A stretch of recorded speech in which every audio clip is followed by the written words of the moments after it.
Why go on when you give everything and face that which torments you, only to find that it is worse than you could have imagined? Why go on? Is it really so weak to ask this? Or are we just so afraid of the honest answer that we do not dare pose the question? Sometimes the answer lies in a memory, a feeling, a song. It's the song. It's not real. It's a trick. It's not real. It is real. Listen to it. Don't give up. Dillion. It's Not like this. It's not real. It is real. It's a trick. Don't trust it. Maybe you're already dead. Who are you? Do you still believe in me, Shipwreck? No, it's not. It's a trick. She knows it's him. It's a trick. He's already dead. You know he's here. He can't be here. It's impossible. Dillion. Come to me. Please.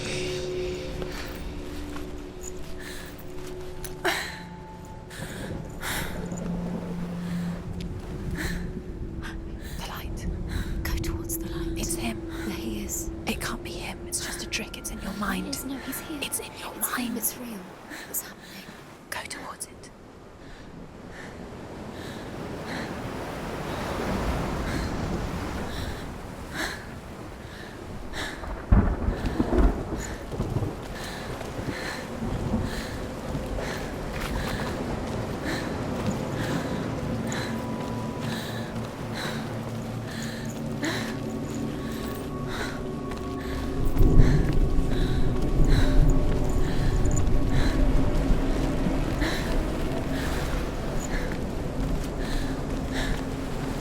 There it is. You're imagining things. It's Dillion. He's gone and you were too slow. How could you? Keep going. How could you? Keep going. Ignore the pain. I told you it was to trick you. I told you. Where are you going? See, there's nothing to follow. Come on.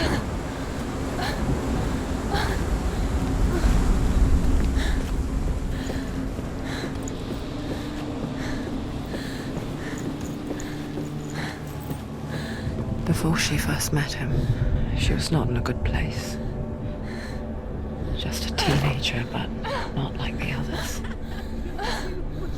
Barely functioning, she rarely left the house. Her father's in-bell made sure of that. Only occasionally did she venture out on her own, collecting firewood and herbs. Errands out in the Orkney Plains. That was her world. Like this one. Barren and lonely.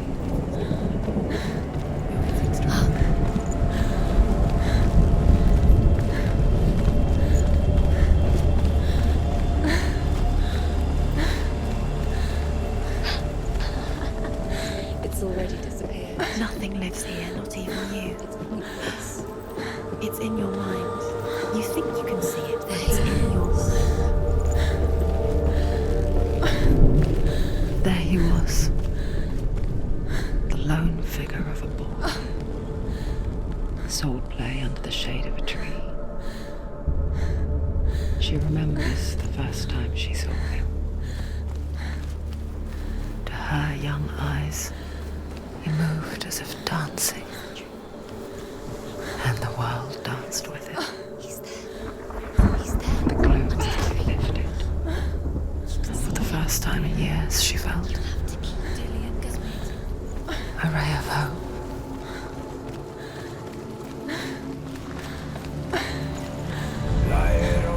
The Northmen tell of a great hero. His name is Sigmund. His father's hall was built around a great tree, and one day Odin comes and thrusts a sword into the tree, a gift to whomever can release it. Many try, but the sword only comes out in Sigmund's touch. His brother-in-law, King Siggeir, wants it, but Sigmund refuses him, So King Siggeir plots revenge. He invites Sigmund and his brothers to a feast, but when they arrive, they are met with an army, not a warm welcome. King Siggeir captures Sigmund and his brothers, steals his coveted sword, and readies them for execution.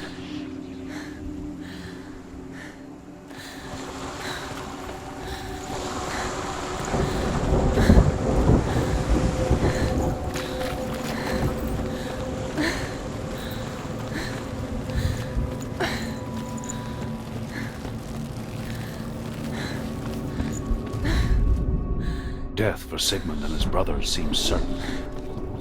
But the king's wife is Sigmund's sister, and she begs for mercy and implores the king to chain them up instead. He agrees. Not for mercy, though, but because he plans an even more cruel and lingering death. Chained to a tree in the forest that night, a she-wolf comes and devours one of Sigmund's brothers. She returns, ravenous, night after night, until only Sigmund is left. The next day, Sigmund's sister sends a servant with honey to smear on Sigmund's face. But to what end? Well, that night, when the she-wolf appears again, you'll never guess what happens.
Day after day, watching from afar, she mimicked him, perfecting her own secret dance, wishing those fleeting moments of light would stretch out to last forever. As the she-wolf licks the sweet honey from Sigmund's face, he bites the wolf's tongue. The she-wolf pulls away, but Sigmund holds on. The chains break, and he is free. After his escape, Sigmund lives like us, hidden in the forest. His enemy, King Siggeir, believing him dead, as his sister plots revenge. And for vengeance to succeed, even the great Sigmund needs help. So she sends her sons to him. But their blood is weak and corrupted, and they're put to death by Sigmund. So his sister hatches a new plan, one that is cold of heart and pure of blood.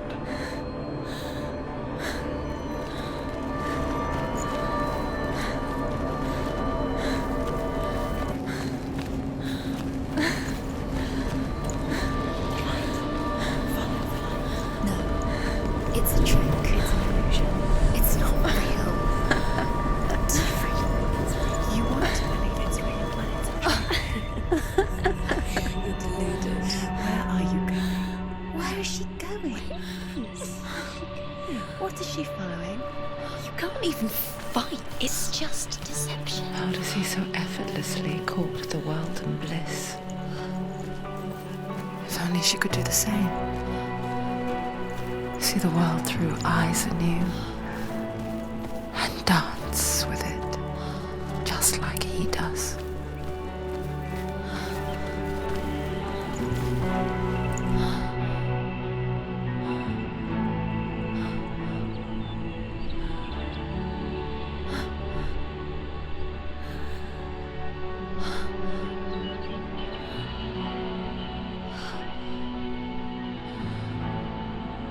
What's your name? Senua. I haven't seen you before. I don't leave home much. Oh, Zeno's daughter. I have to go. Wait. Who taught you to fight like that? No one. No one. Well, I watched you, and You learnt all of that from watching me? You should become a warrior, you know. me? I'm Dillion. I'm here for the warrior trials. Would you come and watch? And bring your sword.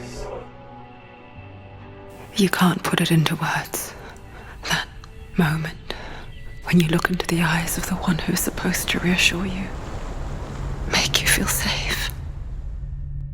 It only takes an instant. Fear swallows you before you have a chance to make sense of it. And darkness becomes a part of who you are. You killed him. But her world changed the day the Northmen took him from her. Senua knows that there's no going back to how things were. That there's nothing to go back to at all. Stay still, stay quiet, hide, don't tell her. Their gods can see into your mind. They will use this power to destroy They you. won't stop me. I can still feel him. Whatever's left of him, they will never let him go. I'm not gonna let him rot here. You're the one rotting here. Leave me alone. You will die here, No. and all your suffering will have been for nothing.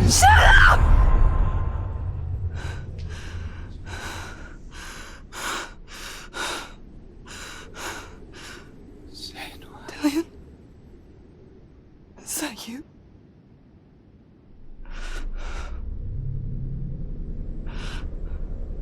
I'll find you, my love. I promise.